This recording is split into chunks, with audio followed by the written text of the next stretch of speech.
안녕하세요. 장진혁의 비영리 세무회계입니다. 공익법인을 운영하시는 분들 가운데 결산서류 공시는 꼭 해야 하나요? 어떤 법인이 공시 대상인가요? 공시를 하지 않으면 어떤 불이익이 있나요? 라는 질문을 많이 하십니다. 최근에는 국세청의 공익법인 사후 관리가 더욱 강화되면서 결산서류 공시와 관련된 시정 요구도 증가하고 있습니다. 오늘은 공익법인 결산서류 공시제도에 대해 누구나 이해하기 쉽게 설명드리겠습니다. 공익법인이 결산서류를 공시하는 이유는 공익법인은 교육, 장학, 사회복지, 문화, 종교 등 사회 일반의 이익을 위한 공익사업을 수행하는 법인입니다. 이러한 공익사업을 활성화하기 위해 세법에서는 다양한 세제 혜택을 제공하고 있습니다. 대표적인 것이 출연재산에 대한 상속세 및 증여세 비과세입니다. 여기서 출연재산이란 기부나 증여 등 명칭과 관계없이 공익사업에 사용하도록 무상으로 제공받은 재산을 말합니다. 쉽게 말하면 우리가 흔히 말하는 기부금이 대부분 출연재산에 해당합니다. 원칙적으로 재산을 무상으로 받으면 증여세가 과세될 수 있지만 공익법인은 일정 요건을 충족하면 이러한 세금을 부담하지 않습니다. 즉, 공익법인은 상당한 세제 혜택을 받고 있는 것입니다. 하지만 이러한 혜택이 편법 상속이나 탈세에 이용되지 않도록 세법에서는 여러 가지 의무를 부여하고 있는데 그중 가장 중요한 제도 가운데 하나가 바로 결산서류 공시입니다. 어떤 공익법인이 공시 대상일까요? 다음 두 가지 요건 가운데 하나에 해당하면 결산서류를 공시해야 합니다. 첫째, 총 자산가액이 5억 원 이상인 공익법인. 둘째, 사업연도의 수익금액과 출연받은 재산의 합계액이 3억 원 이상인 공익법인. 이러한 공익법인은 사업연도 종료일부터 4개월 이내에 국세청 홈택스를 통해 결산서류를 공시해야 합니다. 그리고 여기서 한 가지 중요한 점이 있습니다.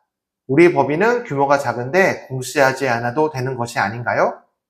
이렇게 생각하시는 분들이 있는데 현재는 그렇지 않습니다.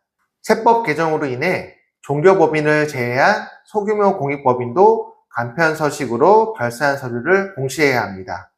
따라서 2023년 1월 1일 이후 개시하는 사업연도부터는 사실상 대부분의 공익법인이 공시 의무를 부담하고 있다고 이해하시면 됩니다. 그럼 어떤 내용을 공시해야 할까요?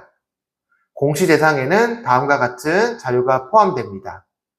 재무상태표와 운영성과표, 기부금 수입 및 지출 내역, 대표자와 이사, 출연자 현황, 출연재산 운용소득 사용 명세, 주식 보유 현황 등이 있습니다.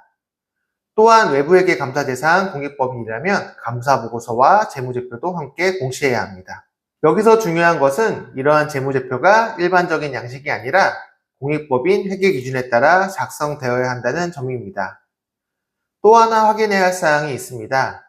공시자료의 상당 부분은 이미 제출한 출연재산 등에 대한 보고서와 연간 기부금 모금액 및 활용실적 명세서의 내용과 중복됩니다. 따라서 이미 신고한 자료와 공시자료의 내용이 서로 다르다면 국세청의 검증 과정에서 오류로 확인될 가능성이 매우 높습니다. 예를 들어 공익법인이 연간 기부금 활용실적 및 명세서에는 기부금 수입을 5억 원으로 신고했는데 결산서류 공시에는 4억 8천만 원으로 작성했다고 가정해 보겠습니다. 이처럼 동일한 내용이 서로 다르게 신고되면 국세청은 자료를 비교하여 오류를 확인하고 시정을 요구할 수 있습니다. 실무에서는 단순한 입력 실수나 회계자료 불실 때문에 시정 요구를 받는 사례가 생각보다 자주 발생합니다. 따라서 공시 전에 제출한 모든 신고 자료와 숫자가 일치하는지 반드시 확인하는 것이 중요합니다. 국세청은 공시를 하지 않았거나 공시 내용에 오류가 있는 경우 일정 기간 내에 공시 또는 시정을 요구할 수 있습니다. 그런데도 이를 이행하지 않으면 사업연도 종료일 현재 재무상태표상 자산총액의 0.5%를 가산세로 부담할 수 있습니다. 또한 이러한 사실은 해당 공익법인의 주무관청에도 통보됩니다. 이러한 공시자료는 국세청 홈택스를 통해 누구나 열람할 수 있기 때문에 공익법인의 신뢰성과 투명성에도 직접적인 영향을 미치게 됩니다. 실무상 꼭 기억해야 할 사항입니다. 최근 국세청은 공익법인의 공시자료를 전산으로 비교 분석하면서 사후 관리를 더욱 강화하고 있습니다. 따라서 공익법인은 단식부기가 아니라 복식부기에 따른 회계 관리를 갖추는 것이 매우 중요합니다. 또한 공익법인 회계 기준에 따라 재무제표를 작성하고 각종 신고 자료와 공시 자료가 서로 일치하는지 사전에 충분히 검토해야 합니다. 결산서류 공시는 단순한 행정 절차가 아니라 공익법인의 투명성과 신뢰를 보여주는 중요한 제도라는 점을 꼭 기억하시기 바랍니다.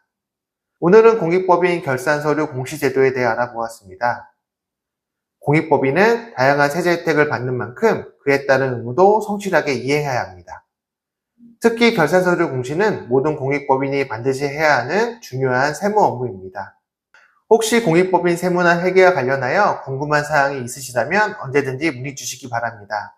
영상이 도움이 되셨다면 좋아요와 구독 그리고 알림 설정도 부탁드립니다. 감사합니다.